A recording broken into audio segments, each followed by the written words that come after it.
यह कहानी है अलाउद्दीन नाम के एक ऐसे लड़के की जो कि मात्र 7 साल की उम्र में ही अपने देश का राजा बन गया और अपने तानाशाही के बदौलत अपने देश की हर सेलिब्रिटी के साथ वो अपनी हर रात रंगीन करता है और साथ ही उसके अजीबोगरीब शौक से पूरा देश परेशान रहता है। लेकिन कहानी में ट्विस्ट तब आता है जब उसे किडनैप कर लिया जाता है। हेलो दोस्तों, आज हम एक्सप्लेन करने वाले हैं 2012 में आई बेहद ही जबरदस्त कॉमेडी फिल्म द डिक्टेटर को। मूवी की शुरुआत में हम वाडिया नाम के एक काल्पनिक देश को देखते हैं जहाँ के राजा के घर एक बच्चे का जन्म होता है जिसका नाम अलाउद्दीन रखा जाता है। अलाउद्दीन के जन्म के बाद ही उसकी मॉम को मरवा दिया जाता है और कुछ सालों बाद अलाउद्दीन के फादर यानी कि वहाँ के राजा को भी मार दिया जाता है जो कि काफी खूंखार एवं तानाशाह था, जिस वजह से अलाउद्दीन को मात्र 7 साल की उम्र में ही वाडिया की गद्दी संभालनी पड़ती है। अब सीन शिफ्ट होता है जहाँ हम अलाउद्दीन को देखते हैं जो कि अब बहुत बड़ा हो चुका है। अलाउद्दीन भी अपनी बाप की तरह बहुत ही तानाशाह और सन की राजा है। अलाउद्दीन के पास बहुत सारा पैसा है, इसीलिए वह अपने देश में ओलंपिक का आयोजन करवाता है जिसमें वह खुद भी भाग लेता है। लेकिन जब रनिंग के दौरान उससे कोई आगे निकलने की कोशिश करता है तो वह उसे अपने गन से शूट कर देता है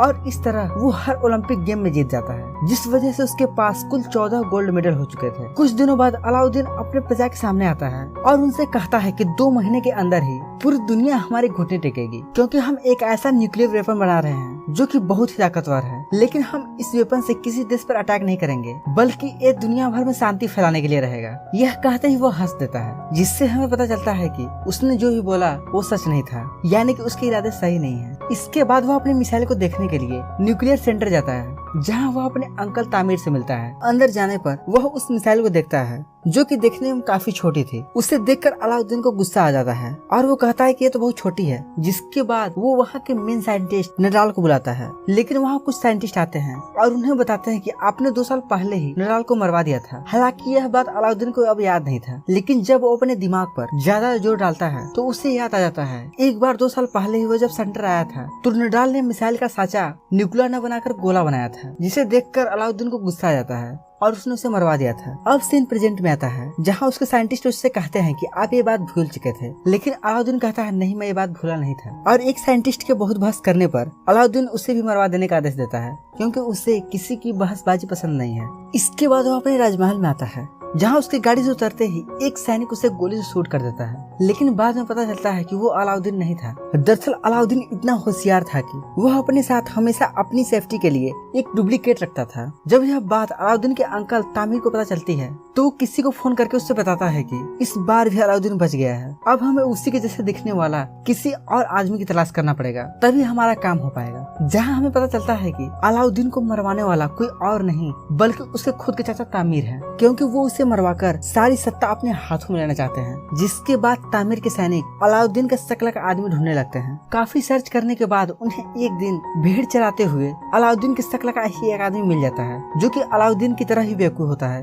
एक दिन हम अलाउद्दीन को देखते हैं जो कि हॉलीवुड की फेमस सेलिब्रिटी के साथ रंगरलिया मना रहा होता है और उसके जाने से पहले वह उसके साथ एक फोटो खिंचवाता है और उसे अपनी दीवार पर चिपका देता है, जहाँ पर और भी हजारों तस्वीरें होती हैं जिनके साथ अलाउद्दीन ने अब तक रंगरलिया मनाया था। एक दिन अलाउद्दीन वीडियो गेम खेल रहा था, तभी चाचा तामिर उसके पास आते हैं। तुमने जो न्यूक्लियर वेपन बनाया है उसके बारे में तुम्हें अमेरिका जाकर इस न्यूक्लियर वेपन के बारे में सफाई देना होगा, नहीं तो वे लोग इस देश पर अटैक कर देंगे। यह सुनने के बाद अलाउद्दीन अगले ही दिन अमेरिका जाता है जहाँ के लोग सड़कों पर उसके खिलाफ नारेबाजी कर रहे होते हैं क्योंकि अमेरिका के लोग चाहते हैं कि यहाँ पर डेमोक्रेसी हो, जिस वजह से उनके देश पर कोई पागल बेवकूफ राजा राज न कर सके। जिसके बाद अलाउद्दीन वहाँ के अपने सिक्योरिटी हेड से मिलता है जिसका नाम क्लिटोन होता है। क्लिटोन अलाउद्दीन के हरकतों से वाकिफ था, इसीलिए वह उससे बहुत नफरत करता था। और जब रात में अलाउद्दीन सो रहा होता है तो क्लिटोन उसे बंदी बना लेता है और उसे टॉर्चर रूम में कैद कर लेता है और उसे जब टॉर्चर करने के लिए अपने साथ लाए हथियार दिखाता है, जिसे देखते ही अलाउद्दीन हंसने लगता है। इस पर क्लिटोन को गुस्सा आ जाता है और वह तुरंत उसकी दाढ़ी को काट देता है और उसमें आग लगा देता है।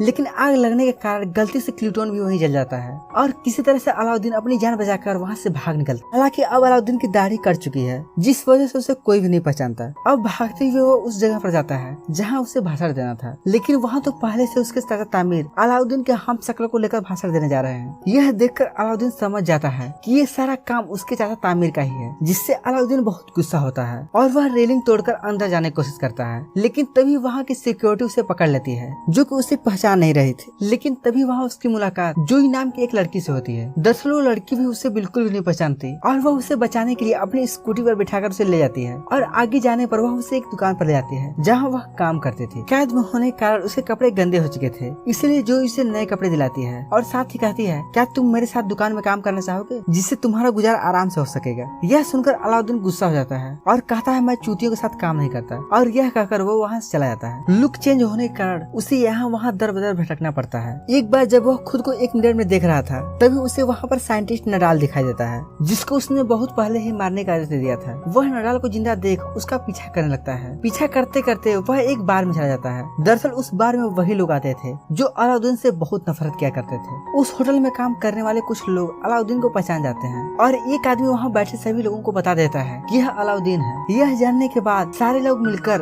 अलाउद्दीन के पिछवाड़े को गर्म करने लगते हैं। तभी वहाँ पर नडाल आ जाता है। वो कहता है कि यह अलाउद्दीन नहीं है, बल्कि मेरा ही सौतेला भाई है, जिससे उसकी जान बच जाती है। तब नडाल उससे पूछता है कि तुम यहाँ क्या कर रहे हो। तब अलाउद्दीन कहता है कि मेरे चाचा तामिर ने मुझे धोखा दे दिया है और वे मुझे मारकर वाडिया पर कब्जा करना चाहते हैं। अलाउद्दीन कहता है कि मुझे तुम्हारी मदद की जरूरत है। तब नडाल न चाहते हुए भी उसकी मदद करने के लिए राजी हो जाता है, लेकिन वह कहता है कि मैं पहले जिस पोजीशन पर था मुझे वह पोजीशन वापस चाहिए। इसके लिए अलाउद्दीन मान जाता है। अब अगले दिन अलाउद्दीन और नडाल उस होटल के पास पहुँचते हैं जहाँ पर अलाउद्दीन का हमशक्ल रहता था। तभी वहाँ पर अलाउद्दीन रोजी को देखता है, जिसे देखकर वह छिपने लगता है। उसे ऐसा करते हुए देख नडाल पूछता है कि तुम छिप क्यों रहे हो। तब वह कहता है कि मुझे वह लड़की बिल्कुल ही पसंद नहीं है। यह सुनकर नडाल कहता है कि अगर तुम उस लड़की को जानते हो तो वह लड़की होटल के अंदर जाने में तुम्हारी मदद कर सकती है। इसके बाद वह न चाहते हुए भी रोजी के पास जाता है और वह उसके शॉप में काम करना शुरू कर देता है। पर वह ढंग से काम करने के बजाय वहाँ पर आने वाले कस्टमर को परेशान करने लगता है और किसी किसी को तो पीछे से लात भी मार देता है। अब कुछ समय बाद अलाउद्दीन को नडाल कॉल करता है और उससे बताता है कि मैंने होटल में जाने के लिए एक प्लान बना लिया है। दरअसल हम होटल में कैंटीन के कुछ सामान रखने के बहाने अंदर जाएंगे और हम नकली अलाउद्दीन को हटाकर उसकी जगह असली अलाउद्दीन को रखाएंगे। यह प्लान अलाउद्दीन को भी बहुत पसंद आता है।